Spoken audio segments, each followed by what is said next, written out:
ఓం గురవే సర్వలోకానాం భిషజే భవరోగిణాం నిధయే సర్వవిద్యానాం శ్రీ దక్షిణామూర్తయే నమః. శ్రీ మహాగణాధిపతయే నమః. శ్రీ గురుభ్యో నమః. హిందూ పూజ సాంప్రదాయాలలో పూజ, అర్చన, అభిషేకము, ప్రదక్షిణము, హోమము ఇలా పలు రకాలైనటువంటి క్రతువులు ఉంటాయి. ఎక్కువగా చాలామంది దేవాలయాలకు వెళ్ళినప్పుడు అభిషేకాలు కానీ అర్చనలు కానీ చేస్తూ ఉంటారు. అసలు అభిషేకం అంటే ఏమిటి, అర్చన అంటే ఏమిటి? మనం గుళ్ళోకి వెళ్తున్నాము, అక్కడ టికెట్ తీసుకుంటున్నాము, పంతులు గారి దగ్గరికి వెళ్తున్నాము, గోత్రనామాలు చెప్తున్నాడు, అక్కడ లోపలికి వెళ్ళి ఏవో నామాలు చెప్పుకుంటూ అర్చన చేస్తున్నాడు. అసలు అర్చన అంటే ఏమిటి అనేది ఇప్పుడు మనం తెలుసుకుందాం. ఈ అర్చన అనేది భగవంతుణ్ణి ఆరాధించడమే. ఏ రకంగానైనా భగవంతుణ్ణి ఆరాధించవచ్చు.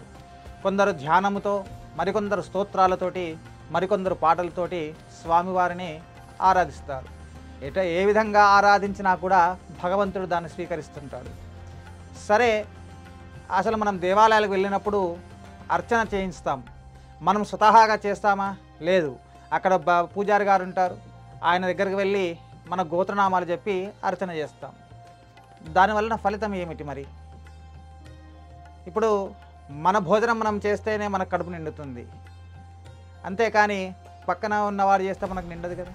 మరి గుళ్ళో మాత్రం ఎందుకలా అంటే, ఎప్పుడైతే ఒక దేవాలయంలో మన గోత్రనామాలు చెప్పి అర్చకుడు అర్చన ప్రారంభిస్తాడో స్వామివారిని 16 రకాలుగా అర్చిస్తారు. ఇలా ధ్యానం చేయడము, స్వామివారిని ధ్యానించడము, ఆయనను ఆవాహనం చేయడము, తర్వాత పాద ప్రక్షాళనము, హస్తం అంటే చేతులు కాలు కడగడము, చేతులు కడగడము, ఆ తర్వాత స్నానము, ఆ తర్వాత వస్త్రము, గంధ పుష్ప అక్షతలతో స్వామివారిని పూజిస్తారు.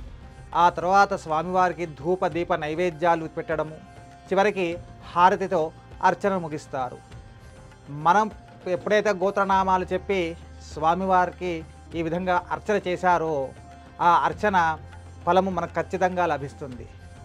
కాబట్టి భక్తులందరూ కూడా లోపల అర్చకుడు అర్చన చేసినప్పటికీ మనఃపూర్వకంగా మనం అక్కడే నిలబడి మన మనస్సుని స్వామివారికి అర్పిస్తాము.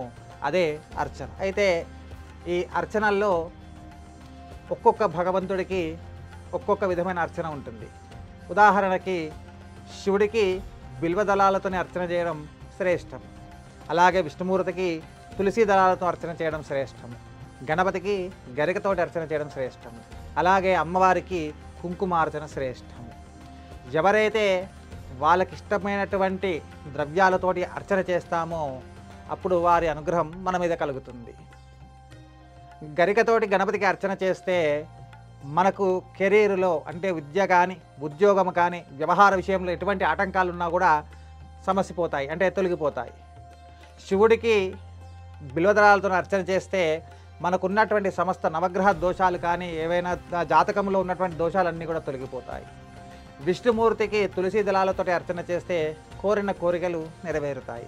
అదేవిధంగా అమ్మవారికి కుంకుమార్చన, ఈ కుంకుమార్చనలో కూడా అష్టోత్తరంతో చేయవచ్చు, సహస్రనామార్చన చేయవచ్చు, లేదా లలితాపారాయణం చేసుకుంటూ కూడా ఈ కుంకుమార్చన చేయవచ్చు. కుంకుమార్చన చేయడం వలన స్త్రీలకి సర్వ సౌభాగ్యాలను ఇవ్వడమే కాకుండా దీర్ఘ సౌమంగళ్యత్వం కూడా లభిస్తుంది.